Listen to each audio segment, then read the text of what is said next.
Oh, look, I almost had it. And other lies I tell myself. Coming up in Ride 5 on Shooter. Stick around.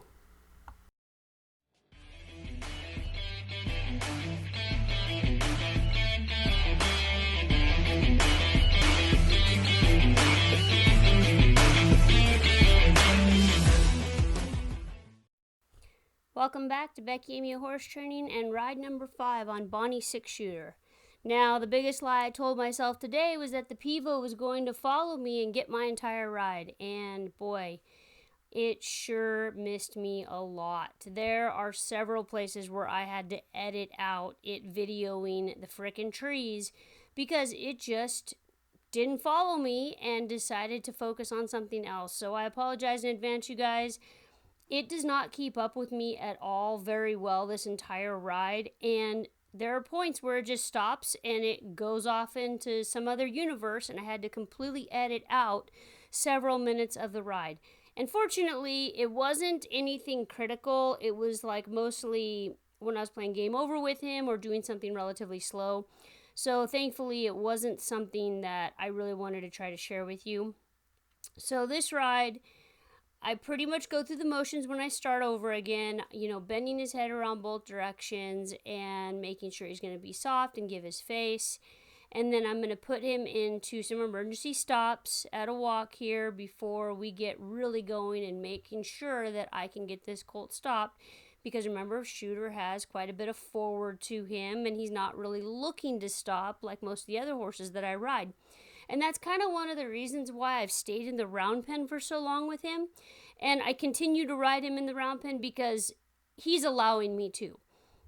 Some of these other pedigrees, they lack a little bit of forward and they're big outside riding kind of horses anyway. And they don't really excel until you take them outside. And then they really can kind of open up, stretch their legs, they find their forward, and they find their balance riding out. Where Shooter, he's kind of allowing me to train on him quite a bit more, and he has enough forward on his own that I can stay in here and I can kind of capitalize on, his tolerance of staying here in the round pen. And so I bet you're probably asking me, well, what do you do if you have a horse that just won't go forward, doesn't want to work on anything in the round pen, you have to ride it out? That's fine. You ride him out. You ride him out and you get all the forward that you need. And if you have to ride him out with another horse, you ride him out with the other horse and you get them going forward for you. And then you come back into the round pen and you work on this technical stuff. I've had lots and lots of horses, even just recently in the last couple of years, and they weren't any particular pedigree. I could tell you one was a Hancock bred horse, one was a speed bred horse, another one was something that should have been on the racetrack kind of horse. They did not want to stay in the round pen, and so I took those horses out and rode them in the pasture. And these were videos that I wish I would have gotten, but I didn't have somebody available to video me. And I mean, they're all over the place. They are a mess. Those horses, they don't know how to go in a straight line. They don't know how to go in a circle. They don't know how to bend, but they know how to go forward. They know how to go forward once you get out of the round pen. And so I deliberately go in the pasture that's across the road from me. And I've got, about 160 acres to go play in. And, we just kind of go whatever direction they want to go. And we work on these emergency stops. And I start working squares on them out there. And then once I get a good forward in those horses, then I come back to the round pen and I can teach them these skills. But if you try to stay in the round pen on horses like that, you're going to get them very bitter and crabby and miserable and make this whole training experience really, really unhappy for them. And a lot of them end up not getting along, and it takes somebody kind of thinking outside the box with them to get them to really come to fruition and for them to become something. Okay, so what I've started working on here is bringing him off the rail and doing circles off the rail. So he's having to learn how to balance on his own without using that rail for a crutch or a security blanket. And I want to bring to your attention the importance of where my hands are and where my position is. I'm looking up where I'm going. I'm turning my shoulders the direction of the turn. And I put my hand out to start the turn. And once he's following his nose, I'm going to bring my hand back to center. and I try to stay back at center. I try to ride him as if he's a really broke horse. Now see, this is where the pivot lost me a little bit, and I had to cut out a bit of video, so I apologize now. I get the video back focused on me again, and I'm going to start working him here on rollaways into the fence, and we are going to do this on extension. So extension is going to be on a loose rein. I'm not taking a lot of contact on his face. I've got drape in the rein long and loose. I'm starting out, very, very short amount of room. I'm not going to make him go like a full lap around the round pen. I'm only going to do, maybe a few strides at a time or half a lap around the round pen before I set him up for this roll away on the fence. So long loose rein, you see the drape in my reins. I go up his neck just as if I were going to be putting him into a stop, but I don't complete the emergency stop. That's just it. I go up his neck, I bend his head, and I have him commit to the new direction. And as soon as he commits to the new direction, I'm going to release that rein and sit back and look the new direction and send him the new direction, okay? So I release it, I sit back, I tap him on the hind end to send him forward again. The whole purpose of sitting back and touching him on the hind end is to help put me in the correct position, to help him accelerate out of the turn, okay? So here, I'm going to slow-mo this down for you. I go up his neck, I bend him, I release, I sit back, and I touch him on his butt to take off to the new direction. So reins up his neck like an emergency stop, bend his head to that rail, and as soon as he commits, I turn my shoulders, I turn my head, I drop that rein, and I sit back, and I reach back and then allow him to open up that door and accelerate out of that turn. Isn't that neat? So we're getting this turn without contact on his face per se, without force. We're opening the door for him, suggesting the direction, and then allowing him to take it, okay? So that's what's really super cool about doing this particular technique. And these are called rollaways on extension. And this is a brand new technique I'm teaching him. Again, we're going to ride him like he's a broke horse. We're going to suggest the turn. And as soon as his nose goes that direction, we drop the rein and we sit back and let him guide himself out of that turn. And we're going to help him by sitting up, rolling our shoulders back, turning our shoulders the direction of the turn, turning our head and looking the direction of the turn, putting our weight in that outside foot when he makes the turn, and then putting our hands back into neutral like he's a broke horse as he comes out of that turn, okay? And this is all done on a loose rein. We're not forcing this. We're not taking a death hold on this bit, nothing like that. And look at, he wanted to get real quiet. He wanted to come to a walk and a stop on his own. And that's a really good exercise to use when you have one that wants to be kind of silly or have too much energy, or he's upset, nervous, has anxiety. I've been preaching this to you guys all along. A bunch of changes of directions, drop to trot, lead changes. Anytime you change directions with these horses, it is helping their mind. It is helping their feet and legs. They gain more balance. They gain more confidence. They get more secure in themselves.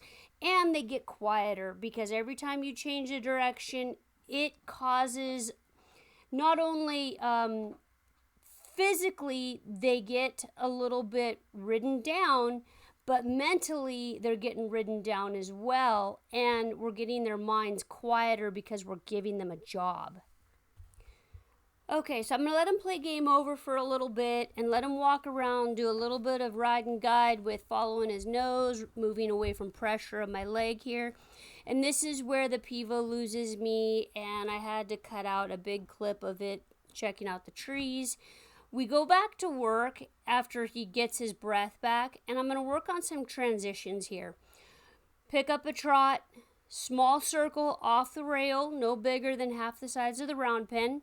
When he gets back on the rail, I'm going to pick up the lope again, and then when I ask him to come back down to the trot, I'm going to give him the cue with the inside rein and tell him easy when I bring him back down to a trot. And so you'll see me go forward with that right rein like I would if I'm doing an emergency stop, but instead I'm just breaking him down to a trot here. So you see that rein come forward, we'll break down to a trot, and then I circle, and the pivot loses me right here. And I go ahead and leave this clip in when the pivot loses me because it's kind of cool. We catch something in nature here. Little sparrow flies and lands on the round pen rail. I thought it was kind of cool. I thought you guys would appreciate that. Went back to my pivot, got it squared away and focused back on me again. Have to give it the look to make sure it's following me. And I go back to work again, back to the rail, picking up my trot and working on these transitions again. But not before Shooter spots something over on the outside of the round pen, and he's a little concerned about it, and we have to work through this. I'm not really sure what it was. I think my dog might have been off over there, or my dog or my cat was checking out something in those trees, and that's just enough to set off Shooter's spidey senses, and I'll lose his focus for a short period of time. But I'm going to go back to work here. We're going to go to the left, and we're going to do those transitions work all over again. He starts out a little bit concerned here. You know, he's doing his classic Shooter, neck and head up in the air, ears on alert. But he does take this trot pretty good for me, and when I ask him for the lope departure, it's really soft and smooth, so hey, I'll take it, and we can go on with our ride. Get a nice left lead here, lopes off. I'm able to keep my hands in neutral, don't have to help him too much, and break him down to a trot, circle, no more than half the size of the round pin, back on the rail, and then ask for the lope again. So we're getting these up and downward transitions, and we're only on 5th ride. So when you think about what your horse can do, you know, this goes on the resume of things that they can do.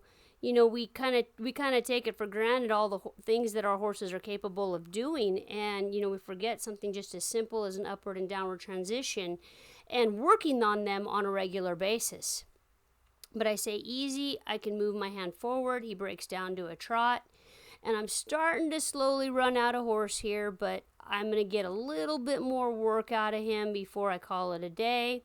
You know, he's getting nice and soft and quiet going this direction. We know Shooter's just about had enough, and I lose him with the pivot again. Okay, so I'm going to finish up the ride on backing up, and you know, Shooter doesn't have the softest backup yet, and I'm going to tell you guys there's lots of different ways to back a horse up. You'll see lots of people backing horses up. They're jerking on the reins, they're banging on them with their legs, they're seesawing them, and with Shooter, you know, he's always going to be a little bit resistant. That's just the way he does everything. And what I have found is if I am super consistent and I ignore the bad, I can find the good in him. And all I do is hold. When he resists, I put myself in the correct position, tip my pelvis forward, hold with the reins, lean forward just a bit and hold. And then when he has a little come apart and he struggles with resistance and he can't find it, I just have to wait and let him find it. And it's really evident right here where he kind of, you know, has to nod and bob his head a little bit to find that sweet spot. And once he does, even he cocks a foot because he knows it's right. And I release my reins and I step off of him. And I think this is brilliant. You know, it was a great place to step off of him, but that's not all. It was a great place to step off of him and release the pressure, but what I'm going to do is I'm going to reset my pivot up over by the gate so you can see us practicing open and closing this gate. This is the second time ever. It's a mess. Going to tell you right now, it's a mess, but I let it be a mess. I let them kind of fall apart. What I'm doing is just trying to show them where I want their body to be right now. I don't have a total ton of body control yet. I don't have a lot of hip movement yet. I don't have a side pass yet. I don't have a great backup yet, as we could just see. So what I do is I kind of get the gate closed where I need it to be closed, and I'm going to set his body up where I need him to finish. And that has been the most successful place for me to put every horse when I'm teaching them about the gait. I get their body in the place that I need them to finish the technique and then I release the pressure. So I hope this helped you guys a lot. I can't wait to see you guys for ride 6 because we're going to ride out in the pasture. I dismount him here. Thanks for watching. Share this with your friends. I hope you guys have a great rest of your day. Thanks for watching.